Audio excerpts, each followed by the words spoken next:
Yeah, so just taking a step back, I think the main, when we really stopped to pay attention to the importance of beneficial ownership transparency was with the Panama Papers, right?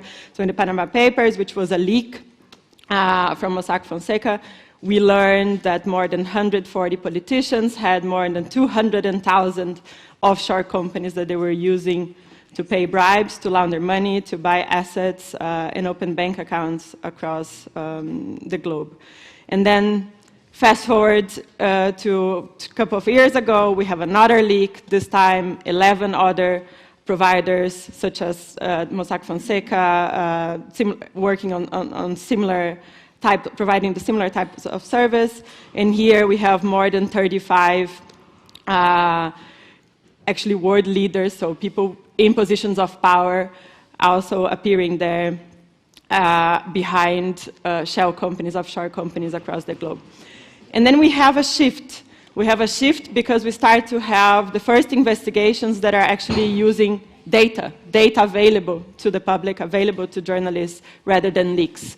I think Open Looks, that was an investigation, marks a little bit the use of beneficial ownership transparency. So what you have a group of journalists, you have activists that are now able to access this information and able to see things that authorities are not necessarily seeing, right? So you can really start to see the power of having this information available. You were really dependent on leaks.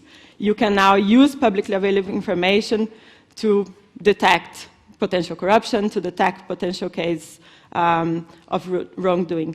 And yesterday, we were talking about the importance of showing the real impact. I think we have tons of cases from Venezuela, and the colleagues here will be telling a bit more. But it's also the same in other cases. I like one example from Turkmenistan, which is a country that is going through a really severe food crisis since 2016. You have people literally queuing through the night to get food from places of the government where you can get food. And one of the measures that the government did was to approve, through a presidential decree, the import of foods by 7 companies, all of them established offshore, paying a lot of money, a lot more than probably that food was worth.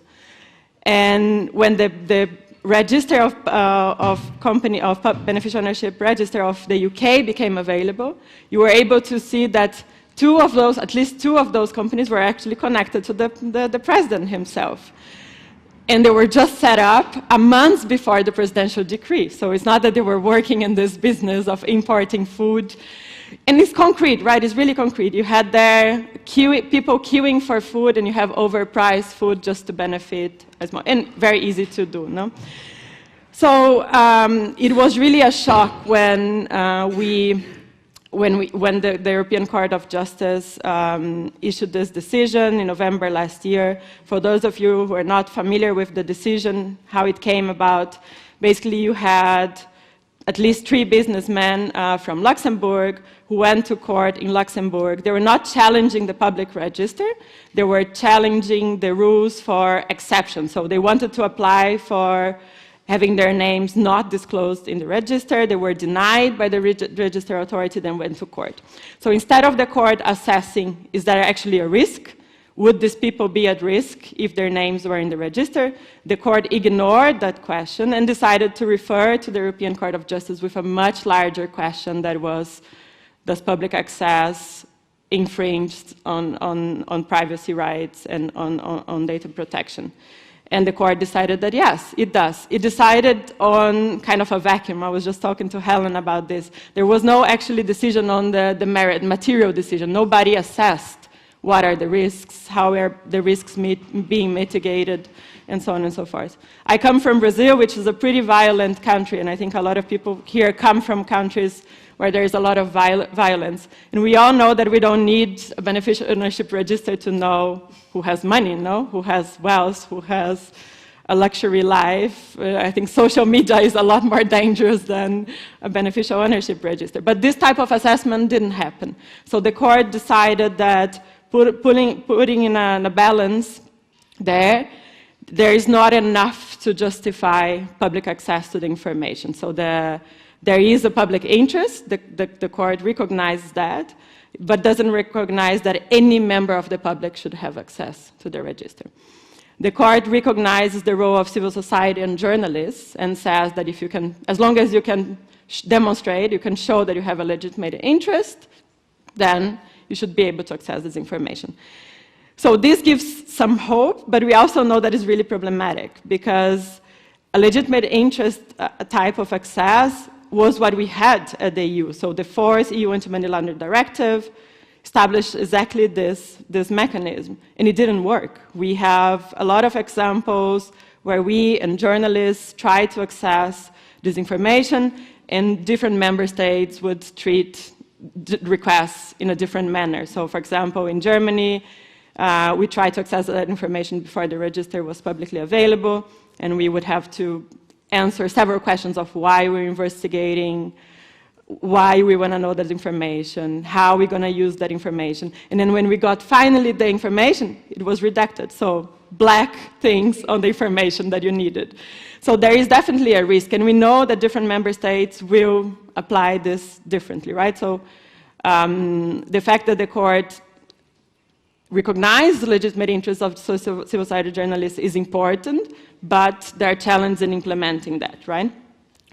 So after the court decision, we also saw this having a broader impact outside of the EU as well, because we know that key financial centers are in the process of deciding how to move with their beneficial ownership transparency framework.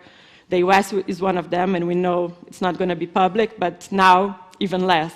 But there are other places like Canada, like Switzerland, like Australia, like South Africa. They're in the process of improving transparency, and now you have this decision kind of impacting as well how they will react. So we as civil society, and we particularly at Transparency International, I think we have been looking at the issue from two different angles. One is immediately what we can do to try to mitigate as much as we can the impact of this decision, and in particular try to ensure that civil society and journalists, regardless of where they're based, and you said yourself, like we are in Venezuela, and we rely on data from other countries, so to make sure that they are able to use the register that already exists, and also foreign competent authorities that have also been relying on this information. And the second discussion is, it's very clear that we need to broaden the discussion on how useful beneficial ownership transparency is. We have been talking a lot from an anti-money laundering perspective, but we all know that this information is useful beyond anti-money laundering. And I think that's the debate that, looking at a bit of a more long-term, is the debate that we need to engage in. We just produced a brief, and I'm happy to circulate later, that looks at the different uses of beneficial ownership transparency. So it's from environmental crime to overseeing political party funding, to national security issues, so it's really, really broad, and I know Access Info, for example, works on the fisheries industry, and would be good to hear some examples of that. So and there is actually the business transparency per se, no? We want a more transparent business environment, so I think that's a discussion. But to be very honest, at the EU level, if we want to talk about public access again, ensuring that any member of the public, I think we are in for a fight of another 10 years. And it's really saddening, like, that you worked 10 years to get where you are, and then suddenly you have that decision, right? And maybe 2 points, I think, for discussion, considering the court ruling, that I think are important for us to consider. One is the role of companies in society, right?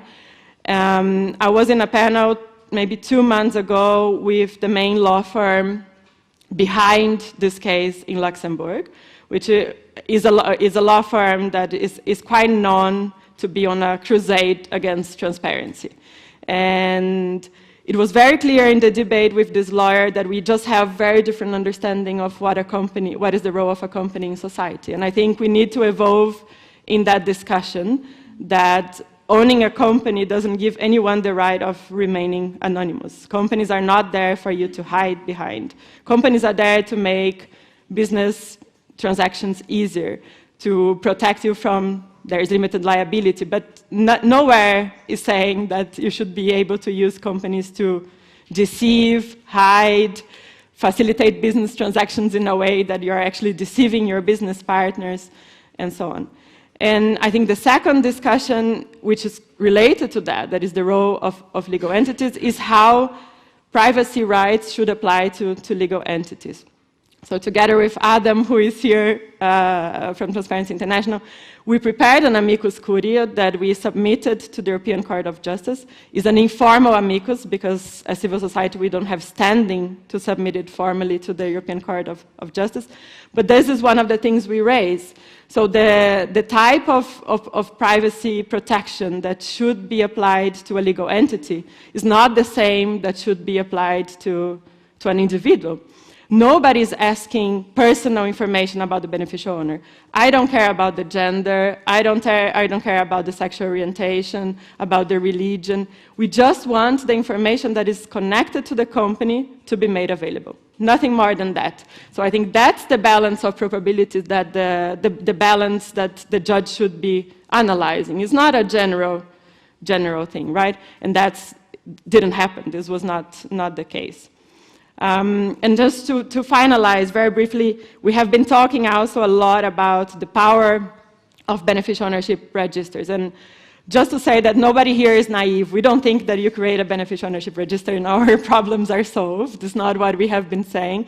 We're saying it's a powerful tool. It can give you the good information, no, for continuing investigation.